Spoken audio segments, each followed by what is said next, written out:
Good evening class. आज हम बात करेंगे हमारी क्लास में कुछ प्रीपोजिशंस की। एज यू कैन सी कि हम इंग्लिश स्पीकिंग गाइडेंस के सीक्वेंस में यहाँ पे हमने आज टॉपिक रखा हुआ है फंक्शनल ग्रामर का। आई रिमेंबर कि मैंने आपको बताया था कि इंग्लिश बोलने के लिए ग्रामर की रिक्वायरमेंट नहीं है, लेकिन यहाँ पे हम थोड़ा सा फंक्शनल ग्रामर को स्टडी करेंगे। फंक्शनल मीन्स कि उतना ग्रामर जितना कि हमको रिक्वायर्ड है, बहुत थोड़ा, और बाकी हमें ज्यादा उसके रूल्स एंड रेगुलेशंस पे ध्यान देने की आवश्यकता नहीं है। कॉमन प्रीपोजिशंस की हम बात करने वाले हैं। प्रीपोजिशंस बेसिकली दो चीजों को शो करते हैं। एक तो हमारा होता है टाइम और दूसरा हमारा होता है place. Prepositions they denote, they indicate time and place. Common prepositions की हम बात करते हैं तो हमारे पास तीन प्रीपोजिशंस हैं which are very common: at, in and on. और यहां पर हम बात करेंगे प्राइमरीली टाइम के रेफरेंस में। और ये हम बात क्यों करने वाले हैं, क्योंकि अक्सर आपको आम बातचीत की भाषा में लोगों को बताना होता है कि भाई मुझे एक वेडिंग अटेंड करने जाना है संडे को, सैटरडे को, 23 तारीख को, 15 तारीख को, या इस महीने में ये हुआ था, इस महीने में ये मैंने प्लान किया हुआ है, इस ईयर में।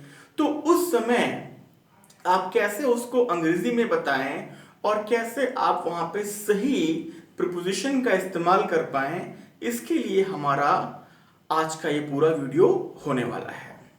तो पहले हम बात करते हैं एट की। एट में हम टाइम को डिनोट करते हैं एट से, और ये हम ध्यान रखेंगे कि यहां पे आप देख सकते हैं हमने लिखा हुआ है डेफिनिट पॉइंट ऑफ टाइम। अब डेफिनिट और इनडेफिनिट का डिफरेंस समझ लीजिए। आपने कहा अपने फ्रेंड को कि मैं तुमसे शाम को 5 बजे तक मिलूंगा। अब 5 बजे तक है, तो 5 बजे तक या लगभग 5 बजे या 5 बजे के बाद कुछ निश्चित नहीं है कि आप किस टाइम पे मिलने वाले हैं उसको। वो हो सकता है 4:45 भी हो, 5:15 भी हो, 6 भी बज सकता है, उसके बाद भी आप उसको मिल सकते हैं। तो जब भी आप इन वर्ड्स का यूज करते हैं 5 बजे तक, लगभग 5 बजे, 5 बजे के बाद, तो वहां पे हमारा डेफिनेट पॉइंट ऑफ टाइम नहीं होता है, वो हमारा होता है अनिश्चित, indefinite point of time. At ये डिनोट करता है डेफिनेट पॉइंट ऑफ टाइम को। अब ये डेफिनेट पॉइंट ऑफ टाइम होते क्या हैं? अगर आप वर्किंग हैं तो आपके ऑफिस पहुंचने का समय डेफिनेट पॉइंट ऑफ टाइम है, क्योंकि वहां पे आपको within a time period sign करना होता है, बायोमेट्रिक्स लगाने होते हैं, जो भी करना होता है, but there is a definite time. Train के आने का समय पूर्व निर्धारित होता है, डेफिनेट होता है। सिमिलरली जाने का भी डेफिनेट होता है। आपके क्लास शुरू होने का समय डेफिनेट होता है। किसी मीटिंग के शुरू होने का समय डेफिनेट होता है। यूं समझिए कि डेफिनेट पॉइंट ऑफ टाइम के हमारे पास तीन एक्सप्रेशंस हैं। पहला ओ clock, 2 o'clock, 3 o'clock, 4 o'clock।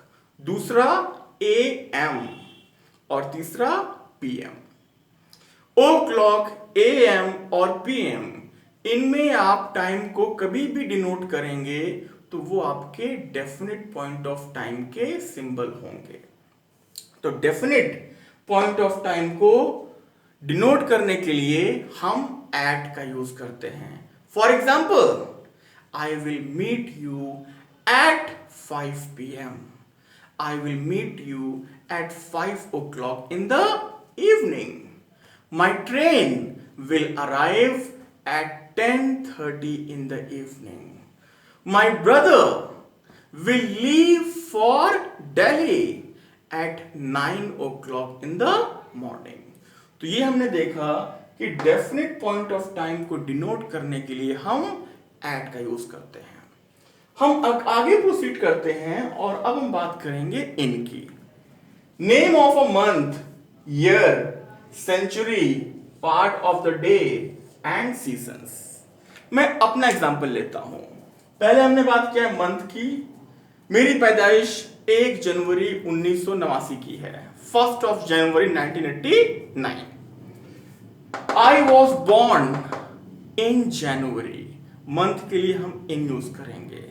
You were born, जो भी आपका मंथ है उसको आप बोल के पूरा करिए। I was born in 1989, year के लिए हम इन यूज करेंगे। Century, I was born in 20th century, और इस समय हमारा 21st century चल रहा है। Parts of the day like morning, evening and afternoon. I will call you back in the morning. I will come to meet you in the evening. Parts of the day के लिए हम in use करते हैं। Seasons, summer, winter, spring, autumn, monsoon, इन सब के लिए हम इन का यूज करते हैं। तो आपने देखा कि हम इन का यूज मंथ के लिए, ईयर के लिए, सेंचुरी के लिए, पार्ट्स ऑफ द डे के लिए और सीजन्स के लिए यूज करते हैं। अब इंपॉर्टेंट, ऑन का यूज हम सिर्फ 2 चीजों के लिए करते हैं, डेट्स और डेज। आप ध्यान रखेंगे कि मैंने आपसे कहा था that I was born in January, I was born in 1989, लेकिन जब हम डेट की बात करेंगे तो वो होगा 01/01/1989। दैट मीन्स वहां पे डेट भी होगी, मंथ भी होगा और ईयर भी होगा। तो इसे हम डिनोट करते हैं किससे? ऑन से। For example, I am going to Delhi on 23rd of November. I will come back from Delhi on 25th of November. Similarly, days के लिए हम on यूज करते हैं। I will attend a meeting on Monday. I will be on leave on Saturday. We shall have fun on Sunday. तो आज हमने बात की कुछ कॉमन प्रीपोजिशंस की जिनका इस्तेमाल हम आमतौर पे बोलचाल की भाषा में करते हैं।